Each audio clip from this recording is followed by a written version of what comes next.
अपने देश में कोई माइनॉरिटी वास्तव में है नहीं, लेकिन यहां अल्पसंख्यकों का लागू चालन होता है, बहुसंख्यकों की उपेक्षा होती है। क्यों होता है? मतों के लिए होता है। उसके कारण राष्ट्र को खतरा होता है तो भी चलेगा।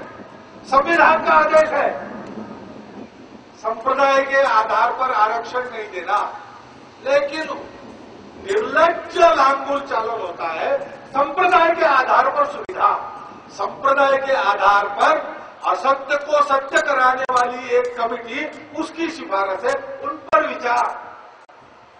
ये देश सबका है, इस देश पर सबका अधिकार है, कोई भेद नहीं किया जाना चाहिए। लेकिन प्रधानमंत्री कहते इसका पहला हक है, बाकी सबका हक बाद में है। अगर पहला ही था तो ऐसा कहते कि गरीबों का हक पहला है, वंचितों का हक पहला है, जिनको नहीं मिला उनको पहले दो। ये तो घर में भी करते हैं। सबसे निर्बल जो है, सबसे दुर्बल जो है, बीमार है अथवा छोटा है, उसको देते हैं।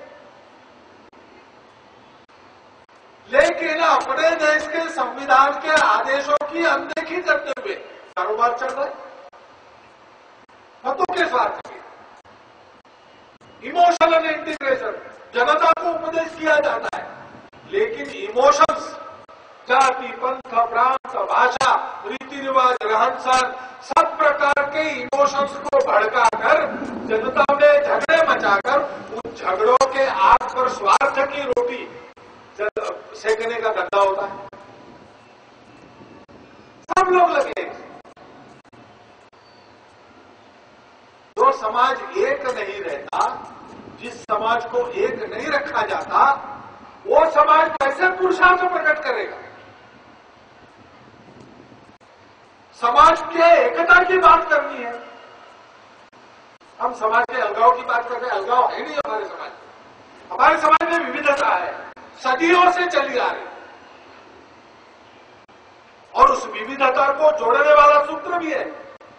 इसलिए जाति, पंथ, मत, प्रांत, प्रदेश, भाषा, सब प्रकार की विविधताओं को साथ लेकर सनातन काल से एक राष्ट्र के नाते हम लोग चले।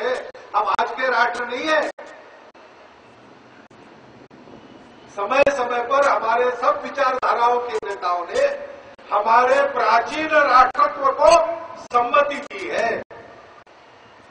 सुप्रीम कोर्ट जैसी हमारी संवैधानिक संस्था भी कहती है कि प्राचीन समय से चलती आई हुई जीवन पद्धति है हिंदुत्व, जो सबको जोड़ती। उसके आधार पर इन विविधताओं को हमने जोड़ा। अनेक भाषाएं, उनका भाव एक है। अनेक प्रदेश है लेकिन देश एक है। अनेक व्यवस्थाएं हैं लेकिन राष्ट्र एक है। अनेक देवी देवता है लेकिन भगवान एक है। जाकी रहे भावना जैसी प्रभु मूरत तिन देखी जैसी। ये जोड़ने वाला हमको हिंदुत्व है। उसका विस्मरण हुआ तो क्या हुआ? हिंदू भाव को जब जब भूले आई विपद महान, भाई टूटे धरती खोई मिटे धर्म संस्कृति। ये हमारा इतिहास है और हमारा वर्तमान है। जो गांधार था, कौरवों की माता गांधारी का, वो अफगानिस्तान क्यों बना? इसलिए बना कि हिंदू जनसंख्या अथवा हिंदू भावना नहीं थी। पाकिस्तान क्यों बना? किस आधार पर बना? हिंदू मुसलमान एक साथ नहीं रह सकते, इसलिए हिंदुत्व मानता है, हिंदुत्व नहीं मानता। लेकिन उस हिंदू भावना का लोप हो गया, फिर मजहब श्रेष्ठ हो गया, फिर अलगाव आ गया, फिर अलगाव की मांग हो गई, और उस एकता का साक्षात्कार नहीं था। अपने अखंड मातृभूमि का स्पष्ट स्वरूप आंखों के सामने नहीं था। राष्ट्र की एकता का गौरव मन में नहीं था, इसलिए तोड़ दिया देश। लड़ाई करते तो हम जीतते, लेकिन बिना लड़ाई करिए सेनापतियों ने चांदी की तस्तरी में देश के टुकड़े गुंडागर्दी करने वालों को पेश कर दिए। वो पाकिस्तान टूटा आगे चल के, बांग्लादेश बना, बंगाली भाषा के आधार पर बना। बंगाली भाषा भारत की भाषा है, लेकिन बांग्लादेश भारत का अंग क्यों नहीं बना? इसीलिए कि हिंदू जनसंख्या कम थी, हिंदू भाव का प्रभाव नहीं था। आज भी देखिए आप, देश के अंदर भी जहां जहां भी समस्या किस बात की है? जाके देखेंगे तो कई कारण मिलेंगे, लेकिन एक कारक, एक फैक्टर सर्वत्र समान मिलेगा, वहां हिंदू भावना नहीं है अथवा हिंदू जनसंख्या कम हुई है। किसी भी प्रकार की समस्या हो, हमारे देश की आर्थिक समस्या क्यों है?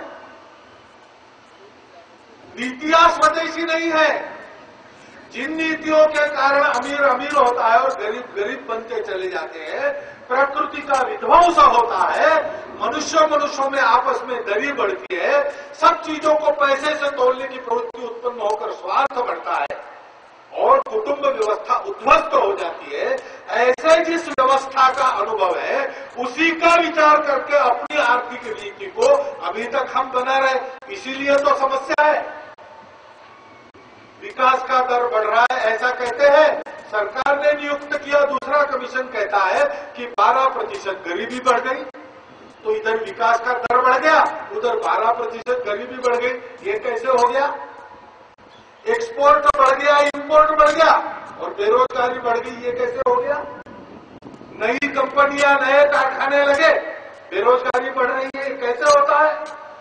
ये विरोधाभास उस व्यवस्था में है।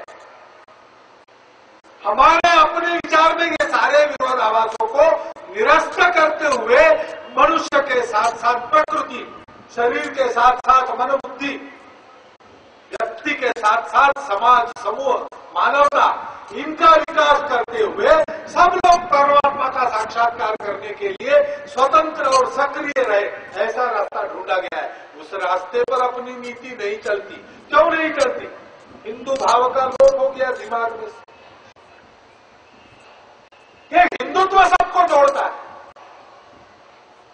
उसका गौरव मन में धारण करना, उसकी स्पष्टता दिमाग में धारण करना, अपने पवित्र भारत माता का अखंड स्वरूप, उसको वैभव संपन्न स्थिति में सारी दुनिया में विश्व गुरु के रूप में स्थापित करेंगे, इस प्रकार का जीवन लक्ष्य लेकर गुण संपन्न बनकर सारी दुनिया में भारत का भाग्य बदलने के लिए, जीने मरने के लिए तैयार रहना, संगठित होकर ये करने की आवश्यकता है, तब भारत का भाग्योदय होगा। देशात्म बोध की चेतना का गौरव मन में धारण करते हुए सामान्य व्यक्ति के सद्गुणों को जब तक नहीं बढ़ाते, तब तक भारत का भाग्य बदलने वाला नहीं है। ये निष्कर्ष मैं संघ के बौद्धिक पुस्तक में से आपको नहीं बता रहा हूं। अपने देश में कम्युनिस्ट पार्टी की स्थापना करने वाले सर मानवेंद्रनाथ रॉय के जीवन घर का अनुभव, जिस रेडिकल ह्यूमैनिज्म नाम की पुस्तक में उन्होंने लिख के रखा है, उसमें यह वाक्य है। वो आगे कहते हैं, ये बहुत लंबा रास्ता लगता होगा आपको, लेकिन जब किसी स्थान पर जाने का एक ही रास्ता होता है, तब वही सबसे छोटा रास्ता होता है। यही एकमात्र रास्ता है। केवल हम नहीं कहते, डॉक्टर अब्दुल कलाम कहते हैं, हजारों वर्षों से हमने शक्ति की उपासना छोड़ दी और स्वयं का गौरव करना छोड़ दिया, इसलिए हम लोग गुलाम रहे। 1000 वर्षों से जो गुलाम बने, 1000 वर्ष पहले जो स्वतंत्र थे, वो हम कौन थे? उन हमको हिंदू इस नाम से ही जाना जाता था। डॉक्टर अब्दुल कलाम हिंदू शब्द का उच्चारण नहीं करते, लेकिन 1000 वर्ष की गुलामी का उल्लेख करते। संविधान सभा में डॉक्टर अंबेडकर साहब ने भी जो भाषण किया, उस समय उन्होंने इसी 1000 वर्ष की गुलामी का उल्लेख किया। उन्होंने कहा था कि हमको एक बनना चाहिए, नहीं तो 1000 वर्षों से गुलाम हम भेद के कारण रहे, एक नहीं हुए तो ये संविधान अपनी रक्षा नहीं करेगा। इस 1000 वर्षों की एकता में शक्ति है। डॉक्टर अब्दुल कलाम आगे कहते कि शक्ति सेना की, पुलिस की, सरकार की नहीं होती, लोगों की होती है। लोक शक्ति का जागरण करना चाहिए। लोक शक्ति के जागरण के लिए आगे वो कहते हैं कि अपने प्राचीन संस्कृति के संस्कारों का पुनरुज्जीवन करना चाहिए। ये सारी बातें अपने देश के लिए काम करने वाले प्रामाणिक निस्वार्थ बुद्धि के जो लोग हैं, उनकी विचारधारा कोई भी हो, उनका कार्यक्षेत्र कोई भी हो, उन सबके भाषणों में, पुस्तकों में उनके जीवन के अनुभव में से मिलती है।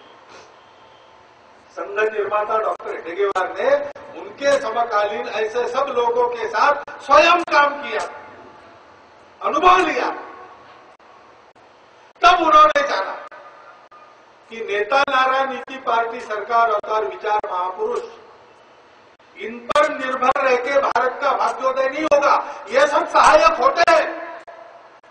जब समाज जागरूक होता है तब अपने देश समाज की दुर्वस्था दैन्यावस्था के लिए बाहर के लोगों को गाली मत दो, परकियों को, परधर्मियों को, विधर्मियों को जिम्मेवार मत मानो। वो तो जो करना था वो करने के लिए ही आए थे, जो उन्होंने किया। हम लोग सो रहे, हमको उस हिंदुत्व की देशात्मबोध की चेतना को मन में जागरूक कर उसके गौरव का भगवा ध्वज ऊंचा उठाते हुए अपने अखंड मातृभूमि की विश्व गुरु पद पर परम वैभव की स्थिति में स्थापना करने के लिए ध्येय निष्ठ होकर गुण संपन्न संगठित बनना पड़ेगा। तब नेता नारायण नीति पार्टी अवतार सरकार विचार महापुरुष सब लोग काम देंगे। नहीं तो किसी को इनमें से हम ठेका देंगे तो ठेका देके अगर मालिक सो जाता है तो फिर ठेकेदार लुटता है। अपने देश की सब समस्याओं के मूल में अपने समाज की ये विघटित आत्मविस्मृत अवस्था यही एक कारण है। उसका उपाय करेंगे तो बाकी सारी बातें आपने आप होगी। 60 साल में कुछ किया नहीं क्या आपने? उसके पहले भी कुछ किया नहीं? बहुत किया, पैसा भी बहुत खर्च हो गया, थोड़े बहुत परिणाम दिखते हैं। लेकिन हमारे साथ चला इस्राएल आज जैसा बना है वैसे हम क्यों बने नहीं बने?